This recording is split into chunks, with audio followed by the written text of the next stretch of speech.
सोनापुर नाम के एक छोटे से गांव में एक मेहनती मछुआरा अपनी पत्नी के साथ एक साधारण से घर में अपना जीवन बिता रहा था।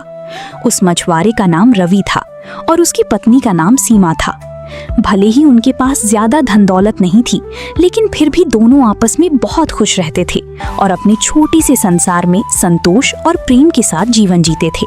अजी सुनिए, आज रसोई में कुछ भी नहीं है। आप मछलियाँ बेचकर लौटते समय बाजार से कुछ जरूरी सामान ले आइएगा और साथ में थोड़ी ताज़ी सब्जियाँ भी लेते आइएगा। ठीक है भाग्यवान, मैं पहले नदी किनारे जाकर देखता हूँ कि आज कितनी और कैसी मछलियाँ मिलती हैं। उसके बाद उन्हें बेचकर अगर अच्छी खासी कमाई हो गई तो घर के जो जो ज़रूरी सामान ख़त्म हो गए हैं मैं वे सभी चीज़ें लेकर आऊँगा। अब मैं निकलता हूँ। रवि अपनी पत्नी से ये कहकर हाथ में जाल लेकर घर से निकल जाता है। आज तो पानी का बहाव काफी तेज है, पता नहीं अच्छी तरह मछलियां मिलेंगी भी या नहीं। अगर मिल गई तो बहुत अच्छा होगा और अगर नहीं मिली तो खाली हाथ ही घर लौटना पड़ेगा। इसी तरह जब रवि नदी की ओर देखकर खुद से बातें कर रहा था, तभी वहां से संतोष गुजर रहा था। रवि को देखकर वो उसके पास रुक जाता है। अरे ओ भाई, ऐसे अकेले यहाँ नदी की ओर देखकर किस गहरी सोच में डूबे हो? क्या बात है, कुछ परेशान लग रहे हो? अरे संतोष, तू? मैंने तुझे देखा ही नहीं। मैं भला नदी किनारे और क्या सोचूंगा? यही तो मेरी जिंदगी है भाई।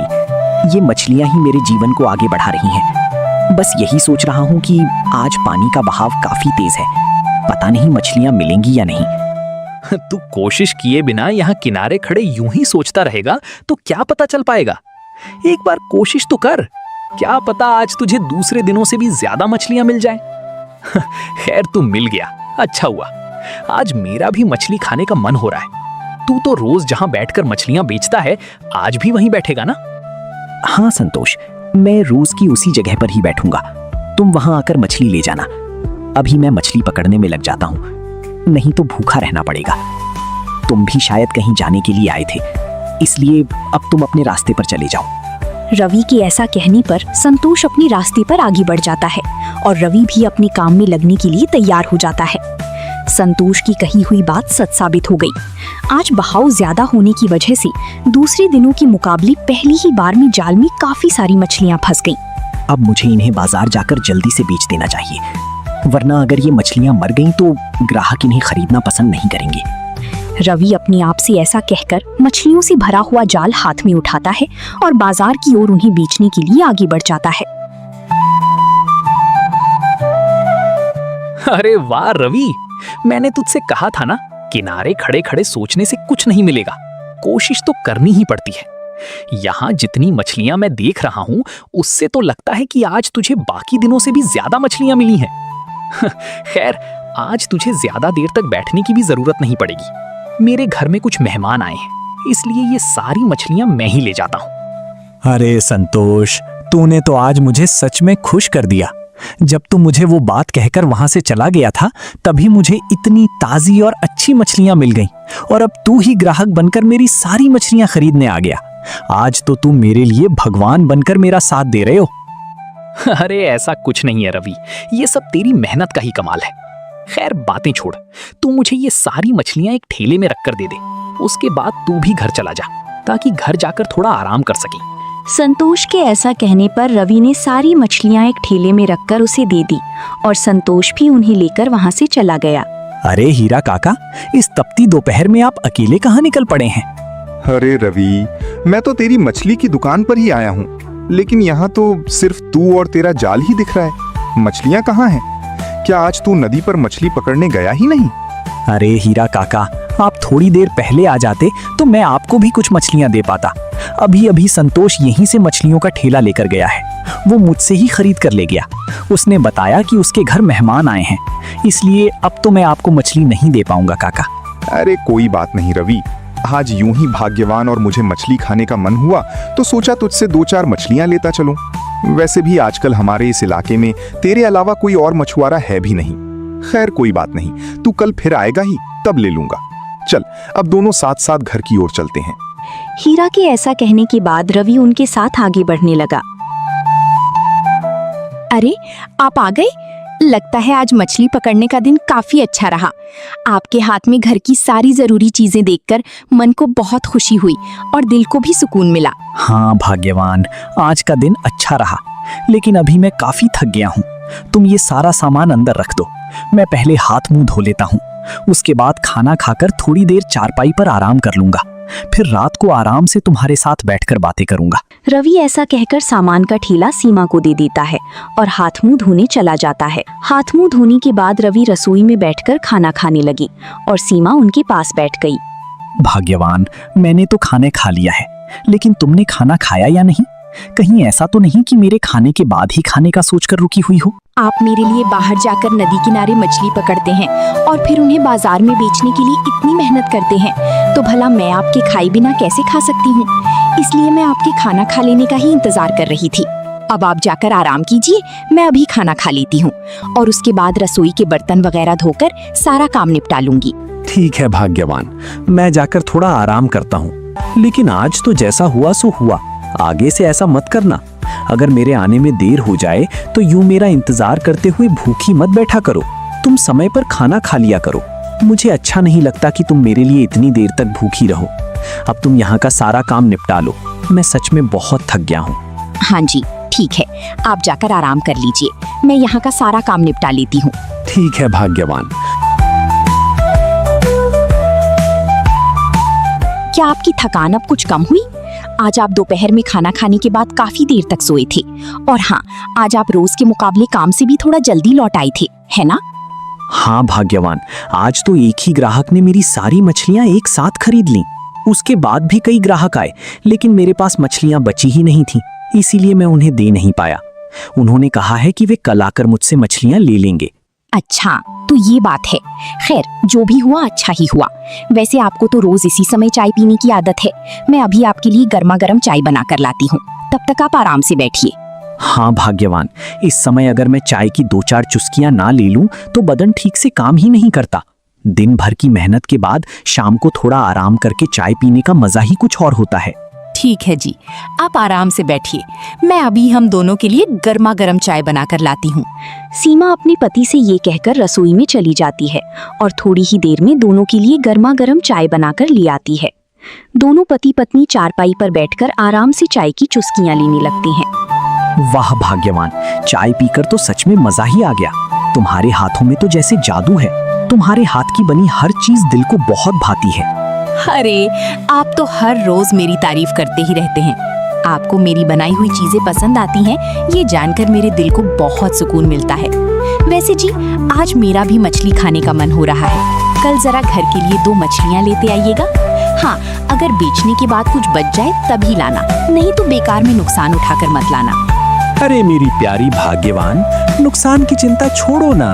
तुम्हारा खाने का मन हुआ है ना, कल मैं हम दोनों के लिए ताजी ताजी मछलियाँ लेकर आऊंगा।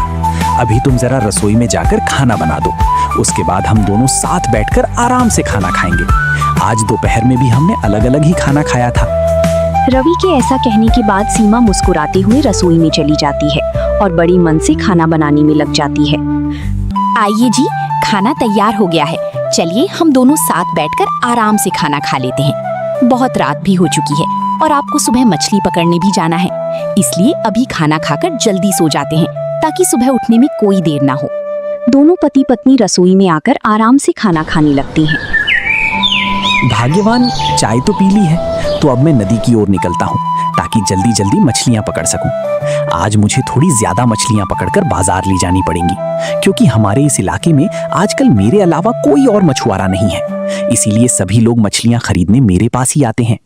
ये तो अच्छी बात है, नहीं तो अगर और भी मछुआरे होते तो ग्राहक बढ़ जाते।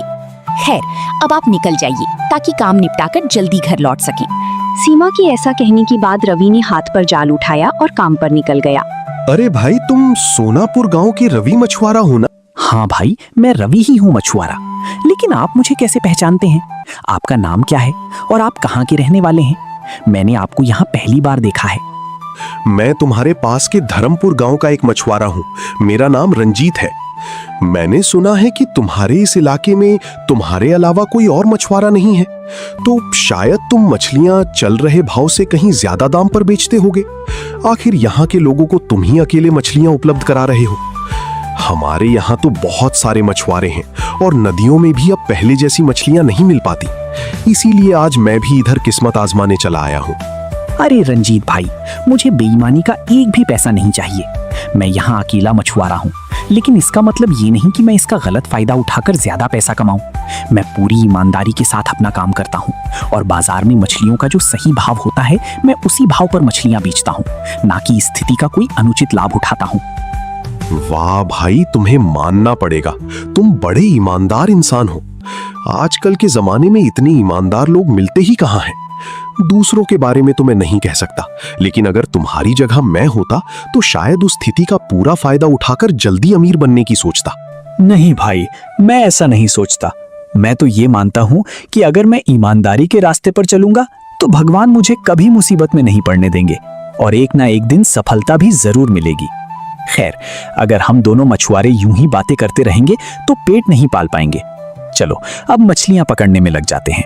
रवि, मुझे तुम्हारी ये ईमानदारी बहुत पसंद आई। भगवान तुम्हें बहुत जल्द सफलता देंगे। शायद इसी ईमानदारी का फल है कि तुम्हें एक ही बार में इतनी सारी मछलियां मिल गई हैं। अब तुम बाजार जाकर इन्हें बेच आओ, तब तक मैं कुछ और मछलियां पकड़ लेता हूँ। रंजीत के ऐसा कहने के बाद रवि ने बिना कुछ कहे मछलियों को सिर पर उठाया और वहां से चला गया। आज नदी किनारे जिस आदमी से मैं मिला वो मुझे कुछ अलग ही लगा। पता नहीं क्यों उसकी बातें भी कुछ अजीब सी थीं। खैर, मुझे उससे क्या लेना देना। मैं तो हमेशा ईमानदारी के रास्ते पर ही आगे बढ़ता रहूंगा। अरे रवि, मछलियां लेकर आ गया। लगता है कल तो मेरी किस्मत में मछली थी ही नहीं, इसलिए आज समय का सही अंदाजा लगाकर तू जल्दी ही नदी से यहाँ पहुंच गया। वैसे आज की मछलियां काफी ताजी लग रही हैं। इन्हें खाकर तो सच में मजा आ जाएगा। हाँ हीरा काका, आज की मछलियां बहुत ताजी हैं। कल मैं थोड़ी ही मछलियां ला पाया था, इसीलिए आपको खाली हाथ लौटना पड़ा था। इसी बात को ध्यान में रखते हुए आज मैंने कल से दुगनी मछलियां पकड़ कर लाई हैं, ताकि आज किसी को भी निराश होकर वापस ना जाना पड़े। ये तुमने बहुत अच्छी बात सोची रवि। वैसे मुझे 2 मछलियां दे दो, और हाँ, पैसे तुम शाम को मेरे घर आकर ले जाना। अभी मैं पैसे साथ नहीं लाया हूँ। अरे हीरा काका, आप बस मछलियां ले जाइए और आराम से मजे लेकर खाइए। पैसे आप जब चाहें तब दे दीजिए, इसमें कोई भी दिक्कत नहीं है। 2 मछलियां उठाता है, उन्हें एक छोटी रस्सी से बांधकर हीरा काका को दे देता है। ठीक है रवि, अब मैं चलता हूँ। तुम शाम को मेरे घर आकर पैसे ले जाना। अभी तुम यहीं आराम से मछलियां बेचो। आज मछलियां बहुत ताजी और अच्छी हैं, इसलिए जल्दी ही बिक जाएंगी। अच्छा, अब मैं चलता हूँ। हीरा ऐसा कहकर वहां से हाथ में मछली लेकर चला जाता है। आज जोश में आकर मैं इतनी सारी मछलियां पकड़कर तो ले आया हूँ, लेकिन पता नहीं इन्हें बेच भी पाऊंगा या नहीं। आज तो बाजार में लोग भी नहीं हैं। इतनी सारी मछलियां घर ले जाने से भी कोई खास फायदा नहीं होगा। 2 लोग आखिर कितनी ही मछलियां खा पाएंगे। हे भगवान, किसी तरह मेरी मदद कीजिए कि मैं ये सारी मछलियां बेच सकूं, नहीं तो मेरी सारी मेहनत बेकार चली जाएगी। अरे मछली ले लो, ताजी ताजी मछलियां ले लो, बिल्कुल सस्ते दाम में मिलेंगी। ताजी और स्वादिष्ट मछलियां खाकर मजा आ जाएगा। आओ ले लो। रवि के इतना चिल्लाने के बाद भी आज कोई ग्राहक उसकी दुकान पर नहीं आ रहे थे। ये देखकर उसका मन बहुत दुखी हो गया। आमतौर पर हर दिन जैसे ही वो बाजार में अपनी मछलियां लगाता, वे जल्दी ही बिक जाती थीं। लेकिन आज कोई भी ग्राहक उसके पास नहीं आ रहा था। पता नहीं आज मुझसे कौन सी गलती हो गई जो कोई ग्राहक ही नहीं आ रहा। काफी समय भी निकल चुका है, अब तो ग्राहकों के आने की उम्मीद भी कम लग रही है। इन सारी मछलियों को घर ले जाने के अलावा कोई दूसरा विकल्प नहीं बचा है। फिर भी रास्ते में जाते जाते थोड़ा आवाज लगाता चलूंगा। क्या पता रास्ते के किनारे रहने वाले लोग ही कुछ खरीद लें। इसी तरह रवि दुखी होकर सिर पर मछलियां उठाकर वहां से चला जाता है। मछली ले लो, मछली ले लो, ताजी ताजी स्वादिष्ट और बढ़िया मछली ले लो। पता नहीं आज मेरे साथ ऐसा क्यों हो रहा है। मेरे साथ आज जैसा कभी नहीं हुआ। सुबह भी नदी किनारे एक अजीब इंसान से मुलाकात हुई और उसके बाद पूरे बाजार में हीरा काका के अलावा कोई ग्राहक नहीं मिला।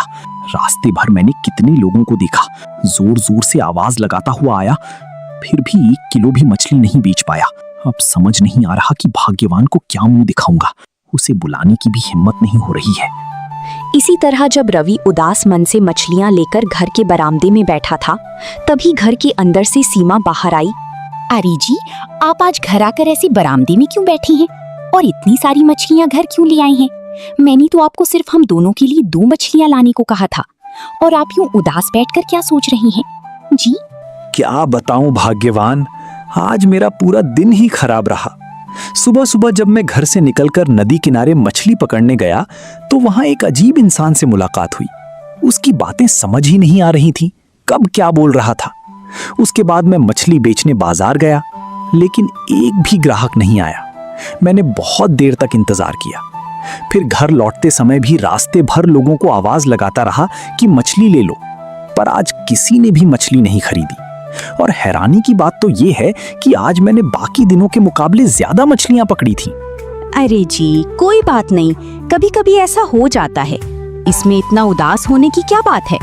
वैसे भी भगवान कुछ अच्छा करने के लिए ही कभी कभी बुरा होने देते हैं, इसलिए परिस्थिति कैसी भी क्यों ना हो, हमें हिम्मत नहीं हारनी चाहिए और हमेशा आगे बढ़ते रहना चाहिए। ऐसे ही जब रवि और सीमा आपस में बातचीत कर रहे होते हैं, तभी वहाँ हीरा काका एक आदमी को अपने साथ लेकर आ जाते हैं। अरे रवि, मैं तुम्हें ढूंढते हुए बाजार तक गया था।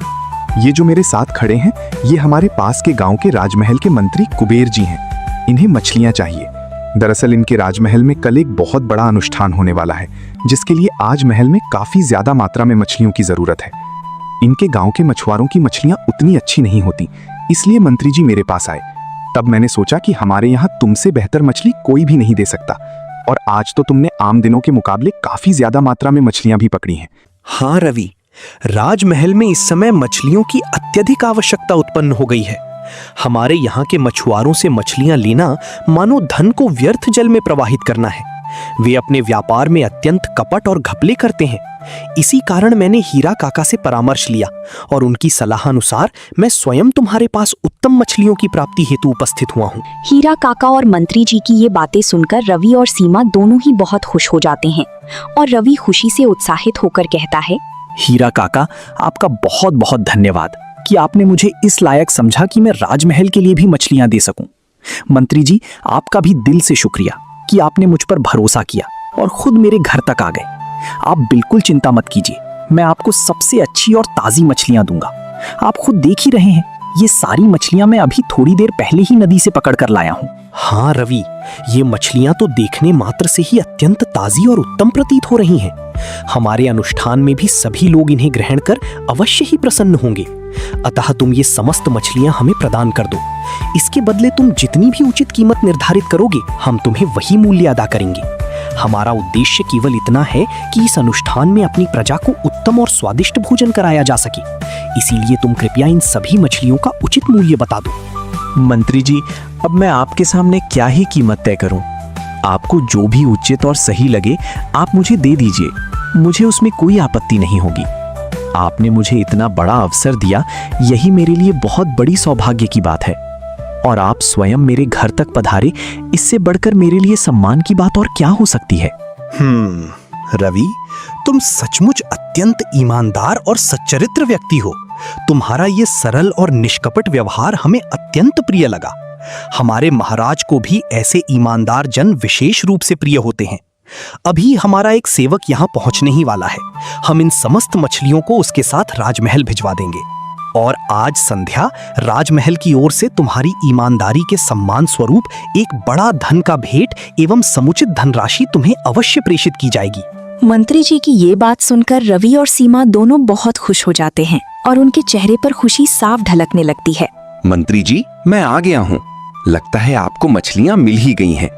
चलिए, अब हम राजमहल की ओर आगे बढ़ते हैं। हाँ वीर, मछलियाँ मिल गई हैं और बिल्कुल ताजी हैं। अब तुम इन्हें उठा लो और हम राजमहल की ओर आगे बढ़ते हैं। इसी तरह मंत्री अपने सेवक के साथ मछलियाँ लेकर वहाँ से रवाना हो जाते हैं। तो रवि, अब मैं भी चलता हूँ। ठीक है हीरा काका, और आपका बहुत बहुत धन्यवाद। आपकी वजह से ही आज मुझे इतना बड़ा अवसर और ये सुंदर उपहार मिल पाया। और आपने जो मुझसे मछलियां ली थीं, उसके लिए मुझे पैसे नहीं चाहिए। आप उसे मेरी तरफ से एक छोटा सा तोहफा ही समझ लीजिए। रवि की ये बात सुनकर हीरा काका मुस्कुरा दिए और फिर अपने घर की ओर चल पड़े। देखा जी, मैंने आपसे कहा था ना कि भगवान जो भी करते हैं किसी अच्छे के लिए ही करते हैं। अगर आज हमारी सारी मछलियां बाजार में बिक जाती तो हम मंत्री जी को क्या देती और इतना बड़ा अवसर हमारे हाथ से निकल जाता। इसी वजह से हमें ये अनमोल मौका मिला और साथ ही इतना बड़ा उपहार भी प्राप्त हुआ। अब हमारी जिंदगी आराम से और खुशहाली के साथ बिना किसी दिक्कत के गुजर सकेगी। हाँ भाग्यवान, तुम्हारी बात बिल्कुल सही है। आज तो हमारी किस्मत ही पूरी तरह बदल गई है। आज नदी किनारे जो अजीब सा इंसान मिला था, अब उसकी बातों को याद करके मुझे ऐसा लगने लगा है कि वो कोई साधारण व्यक्ति नहीं बल्कि इंसान के रूप में भगवान ही थे। तभी तो उनके मिलने के बाद ही हमें अपनी ईमानदारी का इतना बड़ा फल मिला। छोटे से गांव का नाम था सोहनपुर। गांव चारों तरफ खेतों, तालाबों और आम के बागों से घिरा हुआ था। सुबह होते ही वहां पक्षियों की मधुर आवाजें गूंजने लगती थीं। लोग सरल स्वभाव के थे और अपनी मेहनत से जीवन बिताते थे। गांव के बीचों बीच एक छोटी सी बाजार थी जहां रोज सुबह से चहल पहल शुरू हो जाती थी। उसी बाजार में एक मिठाई की दुकान थी जिसका नाम था माधव मिष्ठान भंडार। ये दुकान गांव में सबसे ज्यादा मशहूर थी। दुकान का मालिक माधव बहुत मेहनती और ईमानदार इंसान था। उसकी पत्नी कावेरी बेहद समझदार और दयालु महिला थी। दोनों की शादी को 5 साल हो चुके थे। उनके बच्चे नहीं थे, लेकिन दोनों एक दूसरे के साथ बहुत खुश थी। कावेरी के हाथों में ऐसा स्वाद था कि उसकी बनाई इमरती पूरे इलाके में प्रसिद्ध थी। लोग दूर दूर से सिर्फ उसकी इमरती खाने आते थे।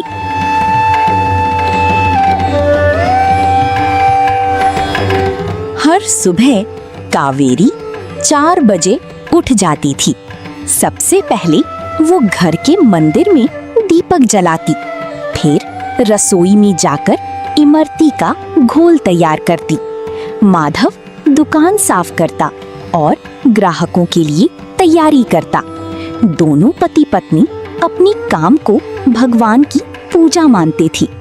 माधव भाई, तुम्हारी इमरती जैसी मिठाई पूरे जिले में नहीं मिलती।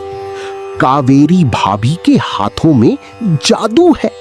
धीरे धीरे माधव की दुकान की कमाई बढ़ने लगी। गांव के लोग उसकी मिठाइयों की तारीफ करते नहीं थकते थे। ऐसी बातें सुनकर दोनों बहुत खुश होती थी। एक दिन रात को खाना खाते समय माधव बोला, कावेरी, मैं सोच रहा हूँ कि अब हमें अपना घर बना लेना चाहिए। कावेरी मुस्कुराई। ये तो बहुत अच्छी बात है जी, लेकिन जमीन कहाँ मिलेगी? माधव बोला, मैंने बाजार के पास वाली जमीन देखी है। मालिक बेचने को तैयार है। कावेरी थोड़ी चिंतित हुई। लेकिन वो जमीन तो ठाकुर प्रताप सिंह के घर के सामने है। माधव हंस पड़ा। तो क्या हुआ? हम किसी का बुरा नहीं कर रहे। कावेरी ने सिर हिलाया, लेकिन उसके मन में डर बैठ गया।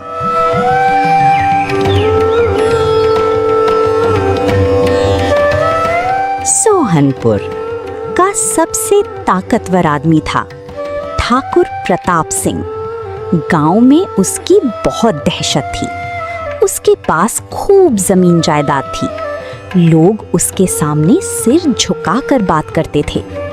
ठाकुर को अपने रुतबे पर बहुत घमंड था।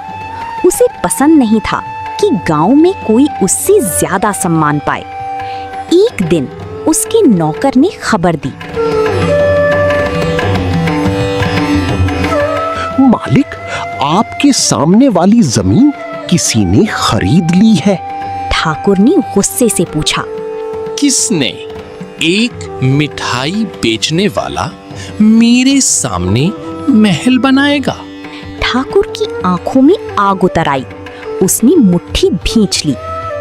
मैं उसे उसकी औकात याद दिलाऊंगा।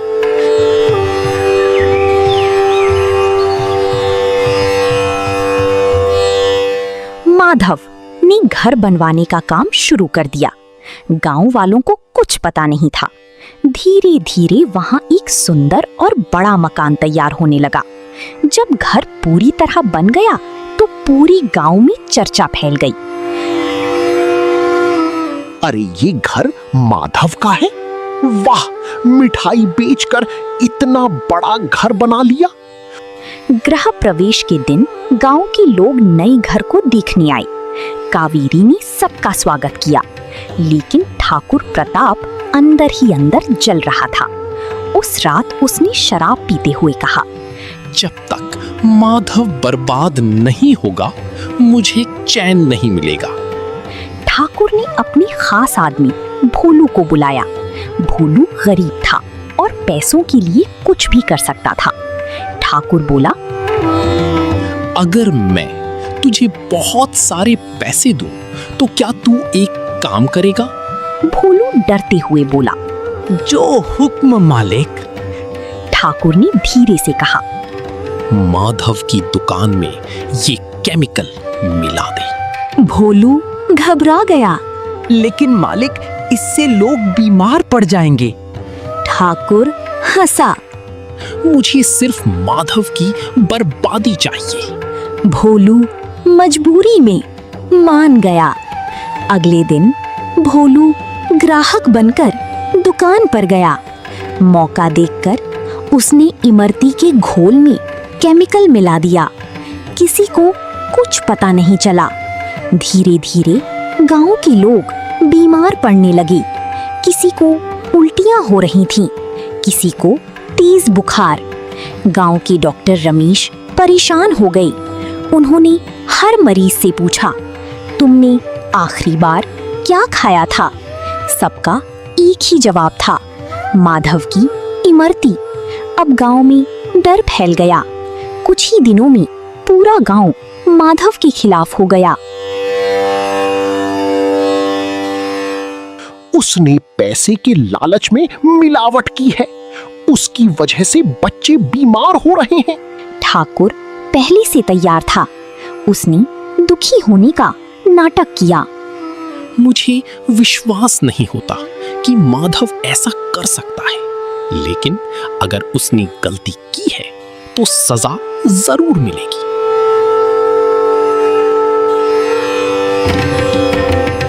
रात का समय था। आसमान में काली बादल छाई हुई थी। तेज हवा चल रही थी। गांव वाले हाथों में डंडी और पत्थर लिए माधव के घर की तरफ बढ़ रही थी। उनके चेहरों पर गुस्सा साफ दिखाई दे रहा था।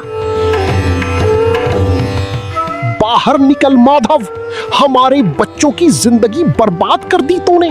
आज तुझे छोड़ेंगे नहीं। दरवाजे पर जोर जोर से चोट की आवाज आने लगी। कावेरी डर गई।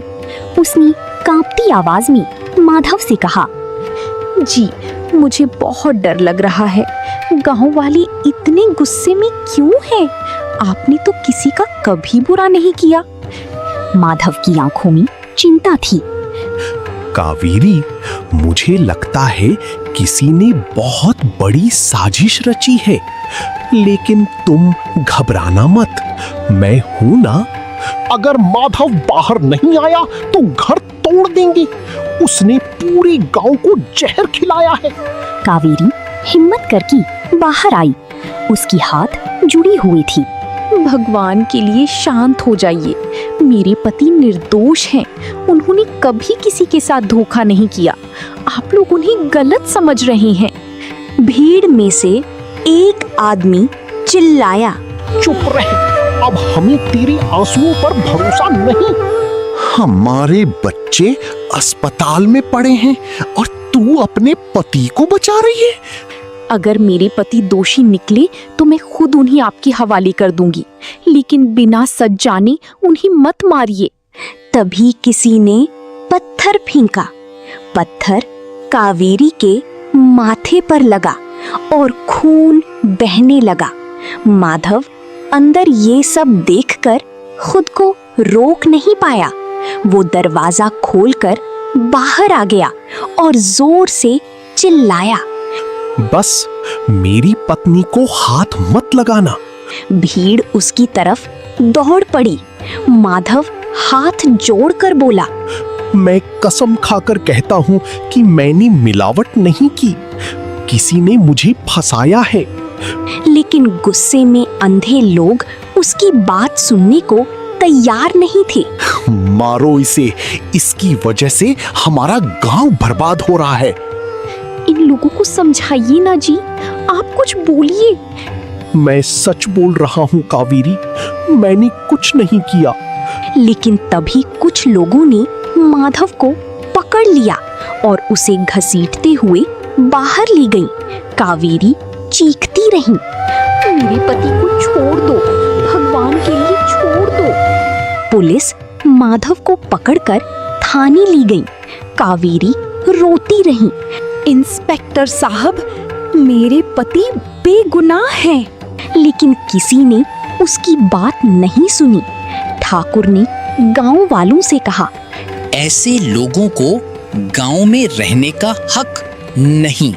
गांव वालों ने कावेरी को भी गांव से निकाल दिया। बारिश की रात थी। कावेरी गांव के बाहर सड़क किनारे बैठी रो रही थी। उसके पास न खाना था न रहने की जगह। वो भगवान से प्रार्थना कर रही थी, हे भगवान, मेरे पति की रक्षा करना। उसी समय उसी झाड़ियों के पीछे किसी की कराहने की आवाज सुनाई दी। वो दौड़कर वहां गई। वो भोलू था। उसके शरीर पर चोट के निशान थे। कावेरी ने भोलू को पानी पिलाया। भोलू रो पड़ा। बहन, तुम्हारी ये हालत मेरी वजह से हुई है। कावेरी चौंक गई। भोलू ने सारी सच्चाई बता दी। ठाकुर प्रताप ने मुझे पैसे देकर केमिकल मिलवाया था। मैं अपनी गलती सुधारना चाहता हूँ। कावेरी के पैरों तले जमीन खिसक गई, लेकिन उसने हिम्मत नहीं हारी।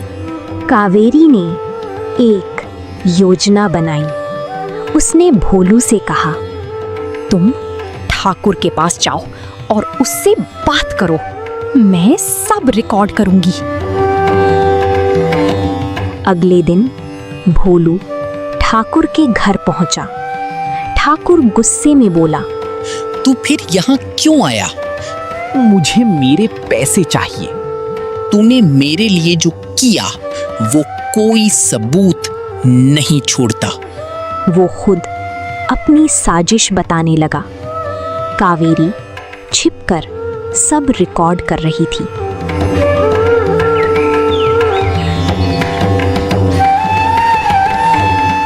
अगले दिन पूरे गांव में पंचायत बुलाई गई। गांव का चौपाल लोगों से भरा हुआ था। हर किसी के चेहरे पर गुस्सा, शर्म और उत्सुकता दिखाई दे रही थी। ठाकुर प्रताप अपनी कुर्सी पर घमंड से बैठा था। उसे पूरा विश्वास था कि आज भी कोई उसका कुछ नहीं बिगाड़ पाएगा। तभी अचानक चौपाल के बीचों बीच कावेरी पहुंची। उसके कपड़े धूल से भरे हुए थे, लेकिन आंखों में डर नहीं बल्कि आत्मविश्वास था। लोग उसे देखकर आपस में बातें करने लगे। अरे, ये फिर वापस आ गई। लगता है अभी भी अपने पति को बचाने आई है।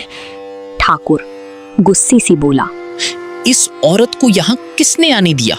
इसे तुरंत यहाँ से निकालो। आज कोई मुझे नहीं रोकेगा ठाकुर साहब। आज पूरा गांव सच्चाई सुनेगा। सच्चाई? तेरे पति ने गांव वालों को जहर खिलाया और तू सच्चाई की बात कर रही है? सच छुप सकता है ठाकुर साहब, लेकिन हमेशा के लिए मर नहीं सकता। भीड़ में सन्नाटा छा गया। इंस्पेक्टर ने कहा, अगर तुम्हारे पास कोई सबूत है तो सबके सामने पेश करो। इस मोबाइल में वो आवाज कैद है जिसने मेरे पति की जिंदगी बर्बाद की। रिकॉर्डिंग में ठाकुर की आवाज साफ सुनाई दी। मैंने ही माधव को फंसाया, इस गांव में मुझसे बड़ा कोई नहीं हो सकता। पूरा चौपाल सन्न रह गया। लोगों की आंखें फटी की फटी रह गईं। ठाकुर घबरा गया। नहीं, ये झूठ है, ये रिकॉर्डिंग नकली है। तभी भोलू आगे आया। उसकी आवाज कांप रही थी। नहीं मालिक, अब झूठ मत बोलिए, ये सब सच है। मैंने आपके कहने पर इमरती में केमिकल मिलाया था। गांव वाले गुस्से में भर उठे। हमें माधव पर शक करके बहुत बड़ी गलती हुई। असल गुनहगार तो ठाकुर निकला। तुम लोग मुझे नहीं पकड़ सकती, ये गांव मेरी इशारों पर चलता है। तभी इंस्पेक्टर ने उसकी कॉलर पकड़ ली। अब कानून चलेगा ठाकुर, तुम्हारा डर नहीं। ठाकुर की आंखों से पहली बार घमंड टूटता हुआ दिखाई दे रहा था। कावेरी की आंखों में आंसू थे, लेकिन इस बार वो दुख के नहीं, जीत के आंसू थे। इंस्पेक्टर ने तुरंत ठाकुर को गिरफ्तार कर लिया। ठाकुर चिल्लाता रहा, तुम लोग मुझे नहीं पकड़ सकती। लेकिन इस बार गांव वाले उसके साथ नहीं थे। माधव को जेल से रिहा कर दिया गया।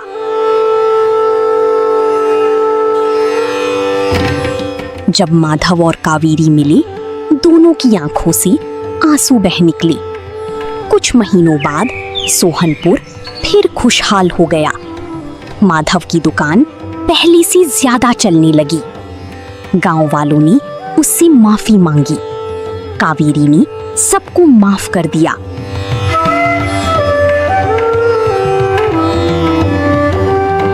हमारी जिंदगी ने हमें सिखाया है कि सच कभी हारता नहीं। गलती इंसान से होती है, लेकिन जो अपनी गलती सुधार ले वही सच्चा इंसान होता है। कावेरी मुस्कुराई।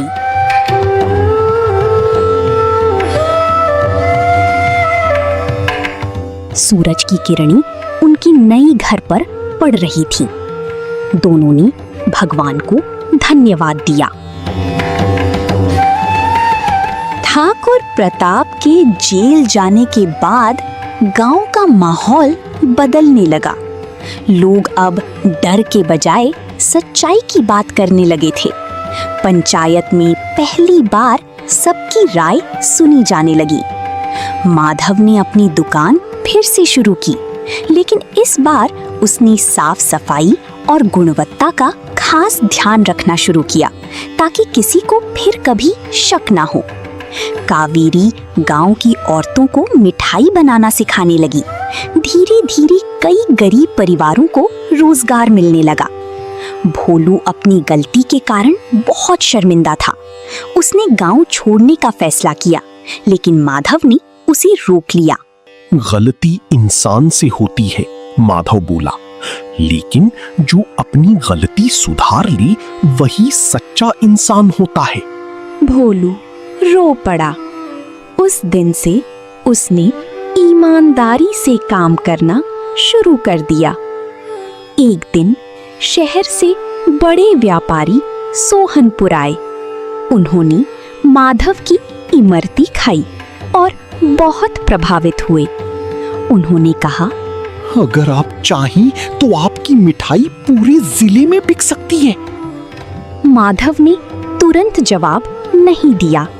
वो गांव छोड़ना नहीं चाहता था। कावेरी बोली, अगर मेहनत से गांव का नाम रोशन हो सकता है तो हमें जरूर कोशिश करनी चाहिए। माधव ने शहर में छोटी सी दुकान खोली। शुरुआत में उसे बहुत कठिनाइयों का सामना करना पड़ा। शहर के लोग गांव वालों को कम समझते थे, लेकिन स्वाद के सामने सबको झुकना पड़ा। कुछ ही महीनों में कावेरी इमरती शहर में मशहूर हो गई।